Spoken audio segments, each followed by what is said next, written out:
बहुत पुराने वक्त की बात है। परिस्तान के झिलमिलते बगीचे में एक छोटी सी परी रहती थी जिसका नाम थी लेला। लेला बहुत खूबसूरत थी। उसके पर चांदी जैसी चमकते और बाल रात के आसमान की तारा काले। लेकिन इसे मान लेखी दुख था। वो शाही महफिल में सबसे अलग महकना चाहती थी। रानी नूरजहां हर साल पूनम की रात एक बड़ी महफिल करती थी, जहाँ सारी परियां अपनी सबसे अच्छी खुशबू लगा कर आती थी।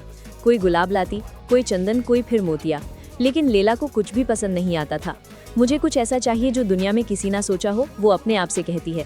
एक दिन उसे सुना कि बहुत दरवाजा, अंधेरी जंगल के हम पर एक पुराना दरवाजा है जो इंसान की दुनिया खोलता है। लेला ने अपना छोटा सा जादुई थैला उठाया, उसमें 4 चांदनी के आंसू, 3 समुद्री झाग और एक हवा का सांस बंद किया और रात को निकल पड़ी। जंगल के बीच वो दरवाजा मिला, एक पुराना पीपल का पेड़ जिसकी जाड़ों में चांदी का दरवाजा चमक रहा था।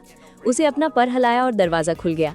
इंसान की दुनिया में वो सीधा लाहौर के एक पुराने मोहल्ले में पहुंची। वहीं एक छोटी सी लेबोरेटरी थी जहां उसकी पुरानी दोस्त रहती थी, खुशबू नाम की एक केमिस्ट लड़की। महक बचपन में लेला से मिली थी जब वो ख्वाब में परिस्तान आ गई थी। दोनों ने वादा किया था कि एक दिन साथ कुछ जादुई बनेंगी। लेला खिड़की से अंदर उड़ी से महक अपने खुर्दबीन के साथ बैठी थी। उसने परी को देखा और गाल पड़ी, लेला तुम सच में आ गई।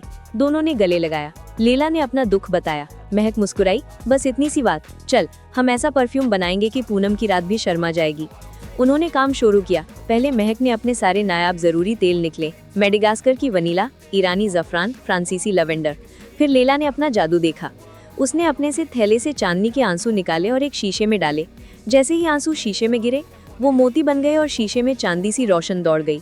फिर समंदर का झाग डाला, वो तूफानी लहरों की तरह उबलने लगा। आखिर में हवा का सांस छोड़ा, शीशा एकदम से ठंडा हो गया और अंदर एक नीली रोशन चमकने लगी।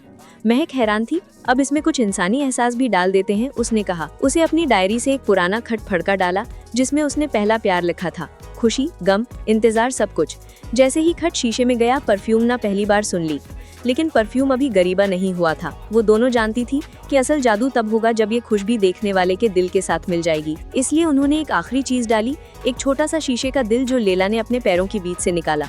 वह दिल अभी भी धड़कता था। जैसे ही वो परफ्यूम में गया, शीशे ने एक गीत गुनगुनाया, बहुत मध्यम, बहुत पुराना। अब सिर्फ 5 रातें बची थी पूनम तक।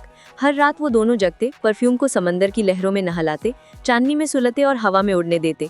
हर सुबह नत्र का रंग बदलता, कभी नीला, कभी गुलाबी, कभी सुनहरा, और हर बार खुशबू अलग, कभी हंसी की तरह, कभी रोने की तरह, कभी यादों की तरह। आखिरकार पूनम आ गई।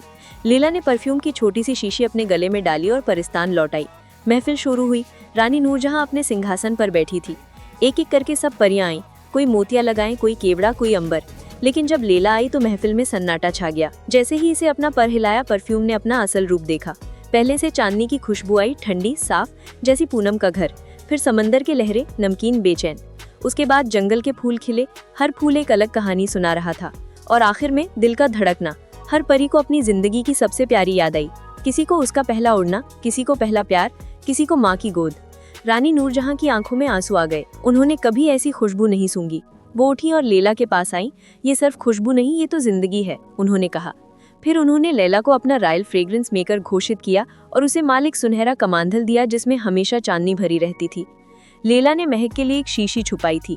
हमारी रात जब वो वापस अनानी दुनिया गई तो महक को दी। खुशबू ने जैसे ही लगाई, उसे माँ की गोद याद आ गई जो वो कभी मिली ही नहीं थी।